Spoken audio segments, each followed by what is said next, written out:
Hi everybody. How you doing? I'm really excited to talk about this today because there's been a theme that's been coming up a lot in my sessions last week or so. The theme of doubt and the theme of disbelief about dating being a pathway to love as opposed to it just being a waste of time or a series of disappointments and frustrations. So there's been this theme about doubt. And if you are popping on, please say hello so I know that you are here. I'd like to see it. Also lets me know if the comments are working. I've got these, you can't see, I've got these jeans on that have like mega holes. And I don't know what it is about wearing jeans with holes in them that I just like so much. Anyway, it's reminded me about how I used to feel for a very long time, starting like way back where this was before I had had my first significant relationship and before I had really fallen in love and before I knew for sure that it was going to happen for me. I remember being like a teenager and just really wondering, I would see these couples and I'd be like, what's that, when's that going to happen? What's that going to, what's that going to be like? And like, I remember almost feeling in my body like this deep kind of yearning and questioning. And then once it happened, I knew that it was possible for me. Hey there, Shani.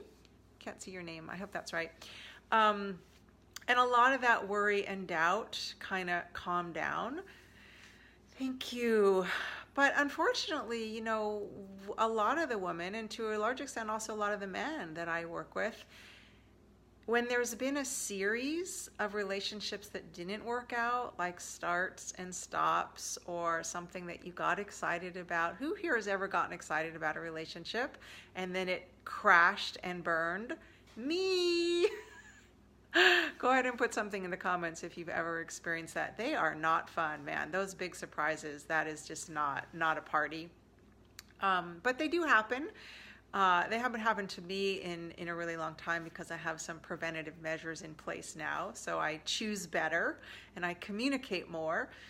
But when there's been a series of starts and stops or disappointments, I'm sorry, that it can make it hard to kind of continue with a sense of faith and trust. And dating from a place of doubt is really like, it's pretty hard to get the result that you want to have when the bigger part of you is not really believing that that's possible. So good news and bad news here. You can clean up those thoughts and beliefs, usually by just doing some healing work as well as learning some tools. Like that's really what changed it for me when I had a series of stuff that was just crashing and not working out and a big surprise. I had to get better at relationship, and I did, and that's paid off. So this theme of doubt has been really kind of prevalent. I think it's in the field. I think, wintertime is coming and we all want to feel warm and cozy. So I want to make a couple of suggestions because I'm a big believer in two things and that they really support each other. One is training my attention to focus on the desired outcome that I want to have, rather than indulging in my fear thoughts, my doubt thoughts, my why, what, when, won't thoughts. So like getting really present and really aware of the thoughts that I'm thinking and if they are in fact in alignment with my desired outcome. So you guys know what I mean by that? Give me some likes or something if that makes sense.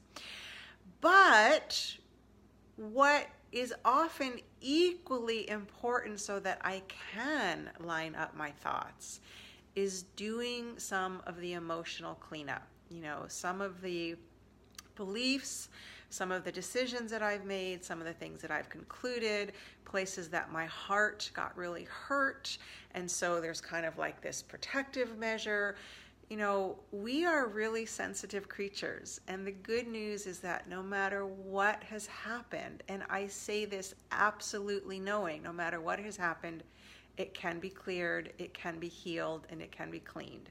and I speak from my own experience, and I speak from, the hundreds of clients that I worked with, some of whom have had some pretty icky things happen to them, and then they've healed and they've gone on to have relationships that were just like so beyond what they were experiencing before. So it is possible for you.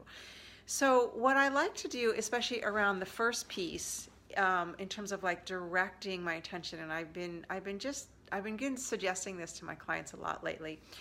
I like to have like three specific images that are like my go-tos. Hey, you guys say hello as you're just joining. That are like these pictures that give me a feeling, that help me kind of get on track with the feeling of how I want to feel rather than the doubt and fear. So these were my three. One of them was imagining the feeling that I have when my boyfriend is coming to the door, and I'm super excited that he's coming over, and I'm really looking forward to seeing him, and I have that feeling of anticipation and delight, and it might be like having that feeling all day long, looking forward, and then he shows up, right? So like that's a feeling, it's an image that I can really milk and I can really enjoy. Even if that's not happening for you right now, create it. You can design it, just like imagine that guy or girl is showing up for you. So that's one.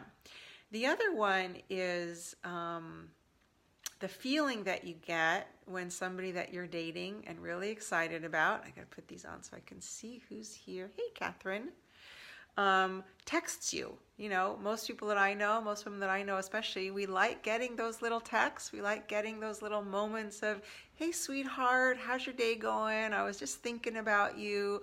So sometimes I've actually suggested to my clients that they send themselves those texts because it's really easy to do, and then you get to read it. It's concrete, it's tangible. If you don't want to do that, you can just imagine that feeling of how good that feels when that's happening. And then the third one is like that feeling of anticipation that you have when you're going to do something that you're looking forward to doing with your beau or your boyfriend.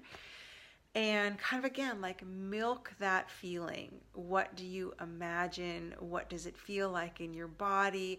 Delight in that now, and you can become a match. One of two things will happen. You become a match for it because it's where your attention's going. Or what might happen is it might bring up all of the doubt and disbelief. And so you can't really fully get there. And that's just an indicator that there's some work to be done. That's all it is. It just means that there's something in your way. That's what I mean when I say love blocks. I help you clear your love block. So I actually didn't introduce myself yet. My name is Lisa Rose. I'm a dating and relating coach. I work mostly with singles, men and women. And that's what I do. I help you clear your love blocks so that you get really good at dating, you attract a great match, and you have awesome, amazing sex. My company is called Deeper Love, Better Sex.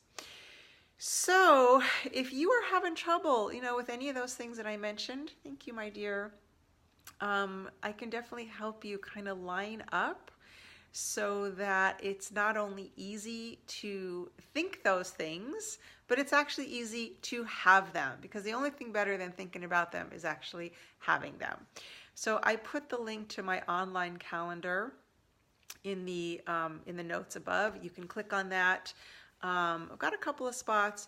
We'll get on a call for 20 to 30 minutes. You can talk to me in as much detail as you like about where you're feeling challenged or stuck.